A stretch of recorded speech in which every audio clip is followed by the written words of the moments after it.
छात्रों, आज हम एक नए शीर्षक को लेकर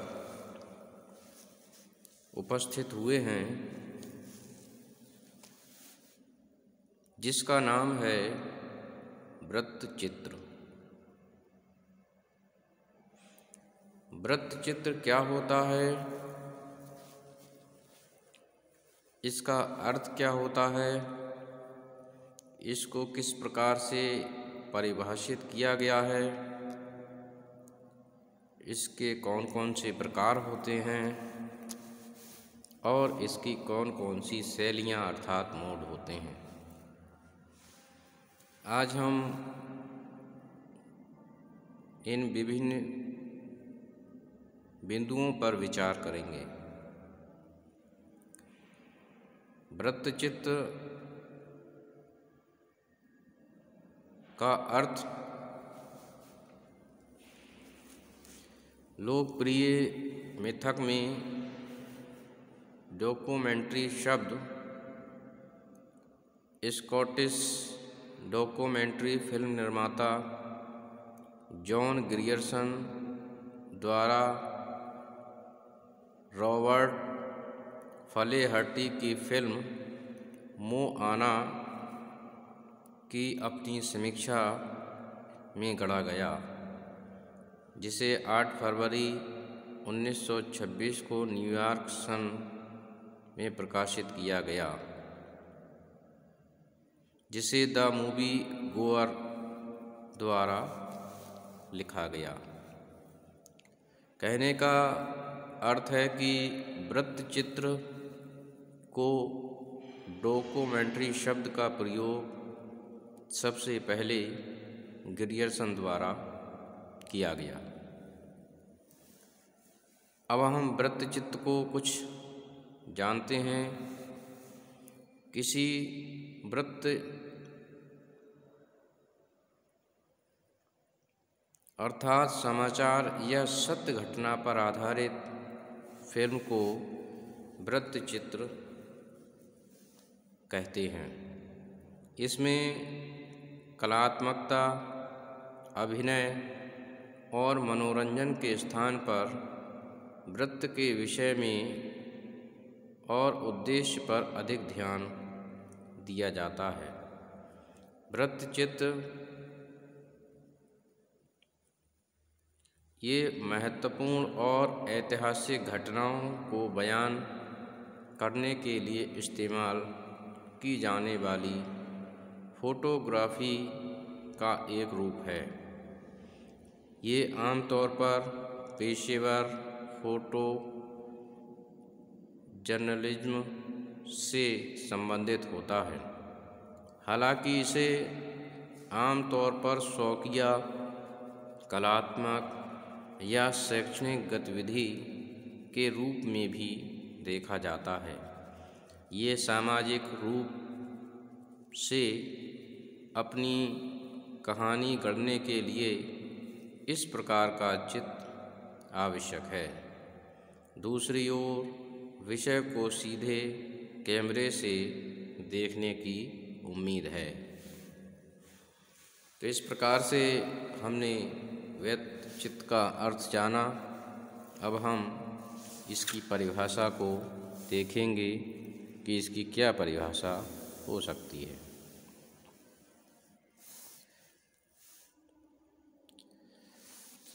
वृत्तचित्र की परिभाषा वेस्टर डिक्शनरी के अनुसार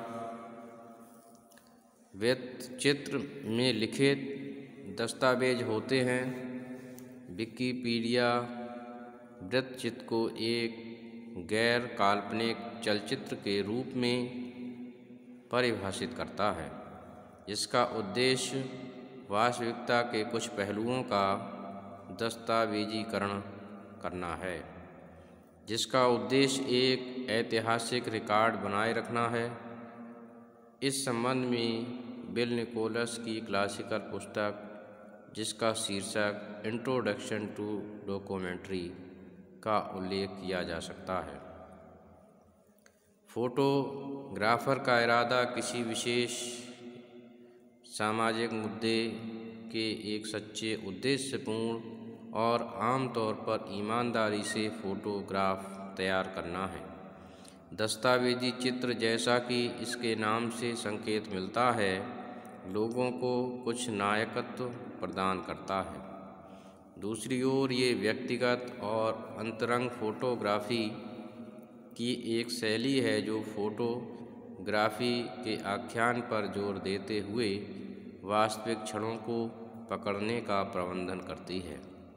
इस प्रकार की तस्वीरों के लिए टीम उतना महत्वपूर्ण नहीं जितना कि धैर्य और उस विचार का निर्माण जो छवियों को कैप्चर करते समय लिया जाना चाहिए। इसके बाद अब हम वृत्तचित्र के प्रकारों की चर्चा करेंगे कि कौन कौन से इसमें प्रकार माने गए हैं। वृत्तचित्र के अनेक प्रकार होते हैं, जिनमें से प्रमुख प्रकारों को हम देखेंगे। सबसे पहला, ईमानदार वृत्तचित्र। एक ईमानदार चित्र में फोटोग्राफर इस विषय की प्रतीक्षा किए बिना छवि को पकड़ लेता है या पहचान लेता है कि फोटोग्राफर ये तस्वीर खींच रहा है। ईमानदारी से चित्रों में विषय आमतौर पर नियमित गतिविधियों का प्रदर्शन कर रहा है, उन छवियों को कैप्चर करने पर ध्यान केंद्रित करता है जो स्पष्ट रूप से अप्रस्तुत हैं। इसके बाद हम देखते हैं पारंपरिक वृत्तचित्र। पारंपरिक वृत्तचित्र में फोटोग्राफी विषय के चेहरे पर केंद्रित है। इस अर्थ में इस प्रकार के चित्रों का उद्देश्य विषय का वास्तविक प्रतिनिधित्व है, साथ ही साथ अपने चेहरे के भावों को व्यक्त करने के लिए, ये समझने के लिए कि विषय कैसे महसूस कर सकता है।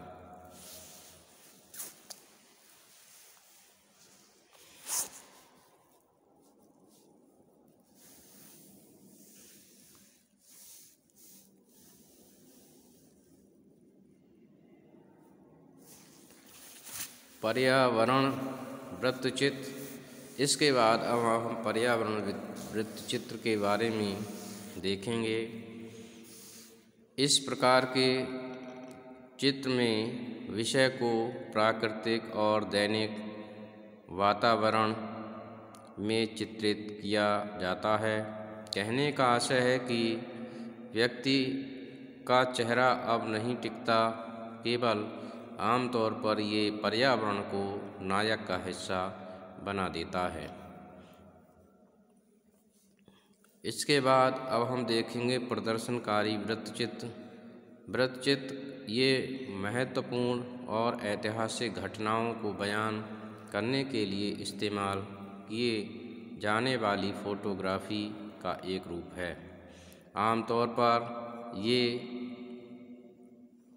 पेशेवर फोटो जर्नलिज्म से संबंधित होता है, हालांकि इसे आमतौर पर शौकिया कलात्मकता एवं शैक्षणिक गतिविधियों के रूप में भी देखा जाता है। ये सामाजिक और सौंदर्य संचार का एक रूप होता है। इसके बाद देखते हैं एक्सपोजिटरी वृत्तचित्र।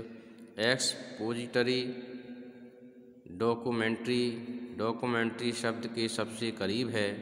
ये काव्य वृत्तचित्रों के विपरीत है कि एक्सपोजिटरी वृत्तचित्रों को मनाने या सूचित करने का इरादा है।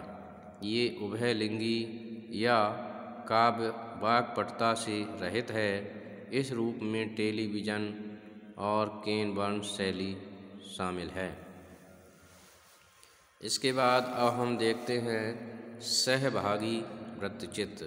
सहभागी में अवलोकन और व्याख्यात्मक दोनों की सामान्य विशेषताएं हैं।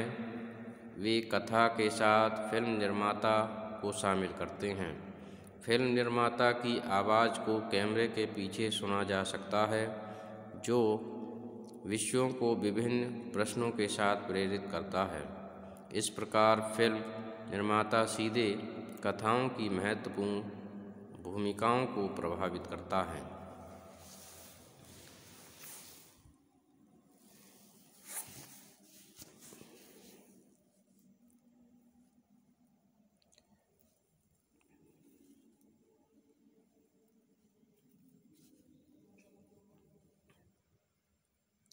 इसके बाद हम देखते हैं ऑब्जर्वेशनल डॉक्यूमेंट्री।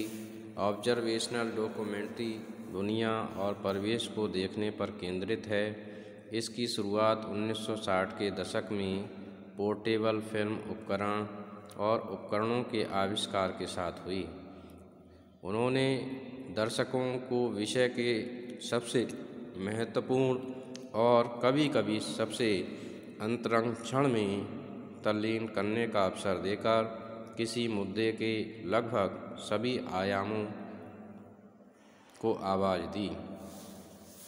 इसके बाद अब हम वृत्तचित्र का मोड के विषय में अर्थात उसकी शैलियों के विषय में जानेंगे। ये शैलियों का एक अनूठा और इन्वेंटरी संयोजन है, जिसका प्रयोग दुनिया को एक मार्मिक संदेश साझा करने के साथ साथ अनुभव वाले विषयों पर जोर देने के लिए किया जाता है। वे अक्सर विलक्षण, ऐतिहासिक और राजनैतिक चिंताओं के साथ व्यक्तिगत खातों और अनुभव को एक साथ जोड़ देते हैं। इसे माइकल मूर शैली के रूप में संदर्भित किया गया है, क्योंकि उन्होंने अक्सर अपनी व्यक्तिगत कहानियों का उपयोग किया है। इसके बाद अब हम देखते हैं कथा मोड। टोनी डी ब्रोमहेड ने अपनी पुस्तक लुकिंग टू वेज में एकमात्र तर्कसंगत प्रवचन के रूप में वृत्तचित्रों पर जोर देने के लिए निकोलस की आलोचना की। ब्रोमहेड के अनुसार वृत्तचित्र केवल दिमाग ही नहीं बल्कि दिल और आत्मा तक पहुँचते हैं। वृत्तचित्रों का केंद्र अपनी कहानी का रहा है, जो एक भावनात्मक प्रतिक्रिया और सहानुभूति है। निकोलस के तर्कवादी दृष्टिकोण के विपरीत उन्होंने वृत्तचित्रों के सिनेमाई गुणों का उल्लेख किया है।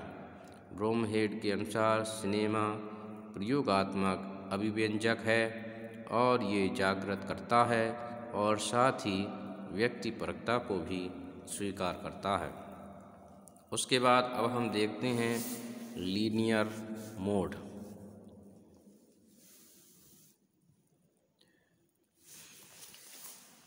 इसमें क्लासिकल या हॉलीवुड कहानी सुनना शामिल है। ये चरित्र आधारित हैं और इसमें 3 कार्य संरचनाएं शामिल हैं, क्योंकि ये संघर्ष और कहानी कहने के चाप के चारों ओर घूमती है।